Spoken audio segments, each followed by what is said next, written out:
O silêncio do deserto não era silêncio, era um vazio que respirava. Um silêncio que, quando escutado com atenção, revelava um murmúrio subterrâneo, um sussurro que não vinha do vento, nem das pedras, nem das sombras que se esticavam como fios de tinta no crepúsculo.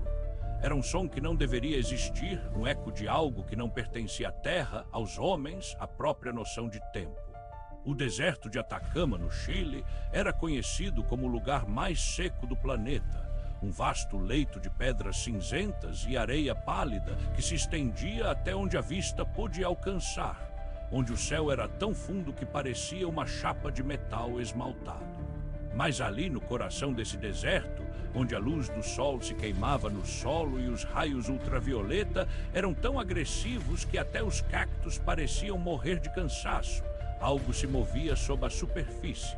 Algo que não estava vivo, mas que se movimentava como se o fosse.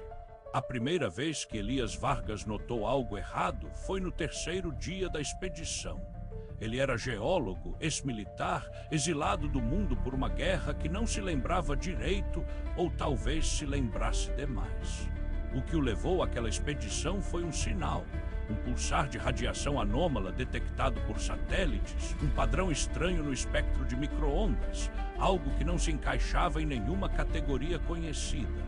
O governo chileno, com pressão do ZEUA e da Agência Espacial Europeia, enviou uma equipe de 5 pessoas para investigar.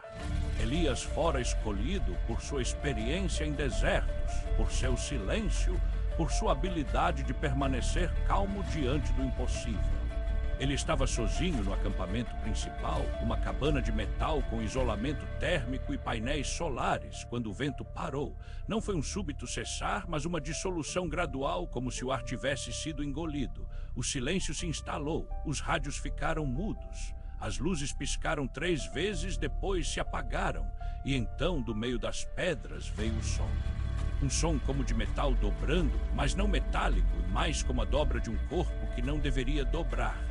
Um gemido longo, quase humano, mas com uma entonação que fazia as orelhas doerem. Elias olhou para fora da janela. Nada. Só o sol, quebrado pelo calor, fazendo o horizonte tremer como um espelho rachado. Na manhã seguinte, o grupo se reuniu. Todos estavam pálidos, ninguém dormira. Todos tinham ouvido. Todos disseram que não era o vento. Todos disseram que era diferente. A bióloga Lívia jurou ter visto algo se movimentar entre as dunas, uma silhueta alongada, com membros que pareciam feitos de cordas de nilon com sangue no meio. Ela não estava brincando, suas mãos tremiam. O engenheiro Marcos disse que os sensores de calor haviam detectado uma fonte de calor anômala debaixo da terra, mas não era vulcânica, era pulsante, como um coração.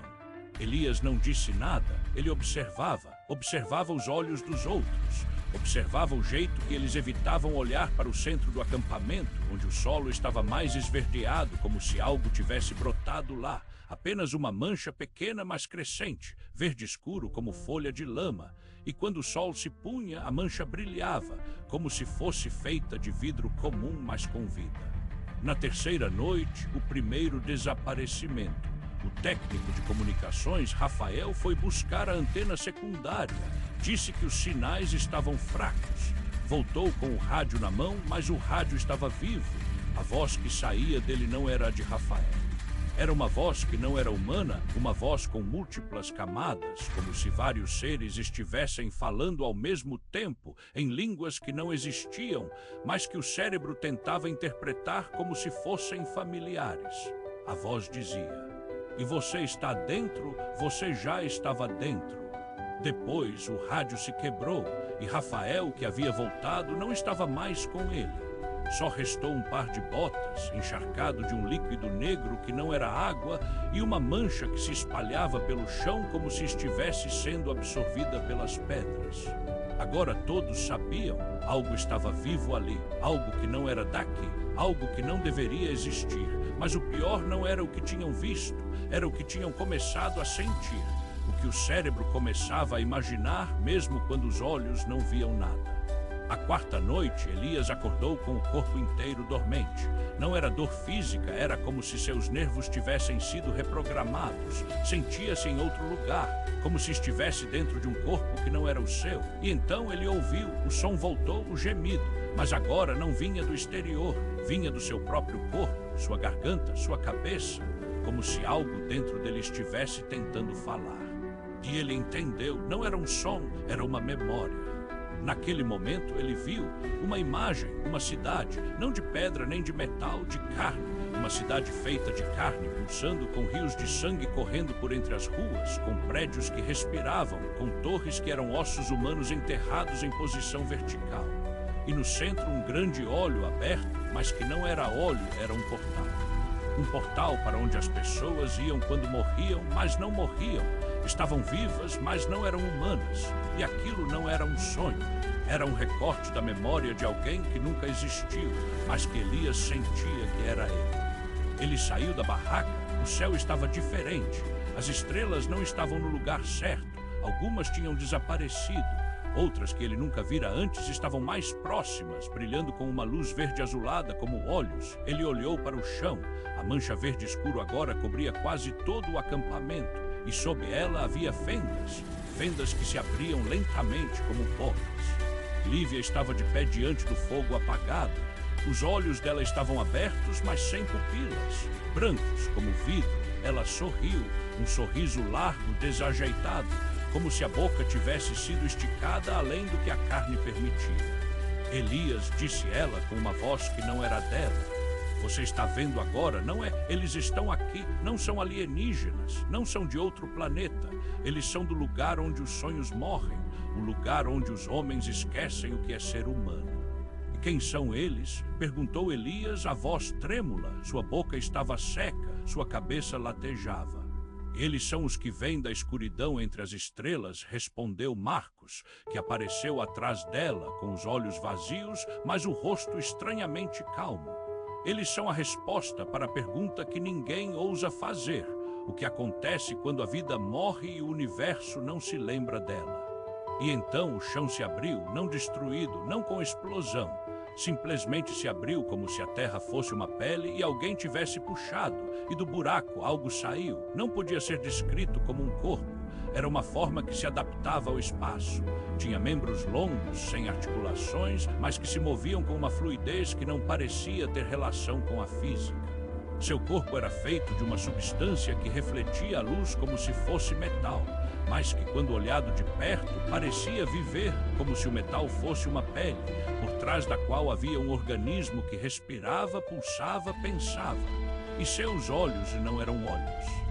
Eram aberturas como portas de um templo antigo, e de dentro delas saía uma luz que não era luz, mas um tipo de conhecimento que não deveria ser visto. Ele não tinha rosto, mas Elias soube com uma certeza que não vinha do raciocínio, mas da alma, que ele estava olhando para o que havia antes do primeiro homem, antes da primeira luz, antes da ideia de tempo. Algo que existia antes de Deus, ou depois dele, ou talvez nunca tenha tido início. Algo que não era criado, era simplesmente, e agora estava aqui. O ser não falou, não precisou. A mente de Elias foi inundada, não com palavras, com memórias. Memórias que não eram dele, memórias de mundos que não existiam, de estrelas que não tinham nascido, de vidas que nunca foram concebidas, mas que tinham existido e que tinham sido esquecidas. E que agora, pela primeira vez em eons, estavam sendo lembradas. Ele viu os primeiros humanos, não como criaturas com cabeça, mãos, pés, como formas que se dobravam em espiral, como fungos que pensavam, como raízes que sonhavam. Eles não tinham nome, eles eram apenas o que está aqui. E aquele ser, aquele que estava diante dele, era o que os havia trazido para o mundo, não como criador, como guardião. Como o que mantinha o universo em equilíbrio, mesmo que o equilíbrio fosse a loucura. E então o ser moveu um dos membros, não com força, com graça, como um gesto natural, e o mundo mudou. O céu se desfez, as estrelas desapareceram, o sol se apagou, mas não houve escuridão. Havia uma luz, mas não de luz, uma presença. uma consciência que ocupava todo o espaço, como se o universo inteiro tivesse sido aberto e dentro dele, o que estava dentro de todo o ser humano, a parte que não podia ser nomeada, que não podia ser descrita, estava sendo revelada. Elias sentiu, sua mente se expandiu. Ele não era Elias, era todos os que foram, todos os que viriam, todos os que nunca existiram. Ele sentiu o tempo não como linha, mas como camada. Cada segundo era um mundo, cada pensamento uma galáxia. Ele viu o que era. Viu que o que os homens chamavam de Deus não era mais do que um eco distante de algo muito maior, a algo que não queria ser compreendido. Algo que não queria ser lembrado, algo que não queria ser encontrado. O ser não disse nada, mas Elias entendeu. O ser não estava aqui para destruir, estava aqui para lembrar. Lembrar que o universo não era feito de leis, mas de esquecimento. E que o que os humanos chamavam de realidade era apenas um sonho que os seres de carne vivo haviam sonhado e que agora, depois de eons, estavam voltando. E então o ser tocou Elias, não com a mão, com um pensamento, e tudo mudou.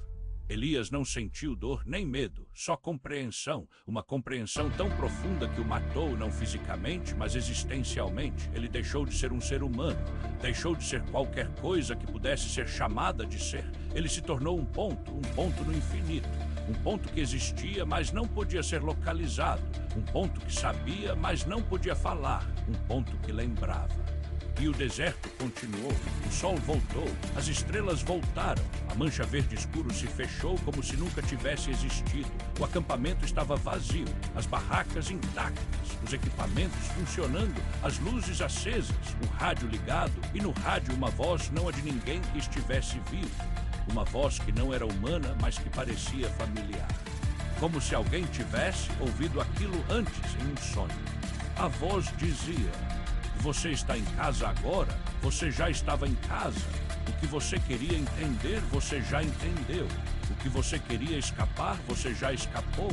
E agora você é parte do que veio. Não é um dos que morreram, é um dos que nunca se foram. E no silêncio do deserto, onde o vento não soprava e o tempo parava, algo se moveu.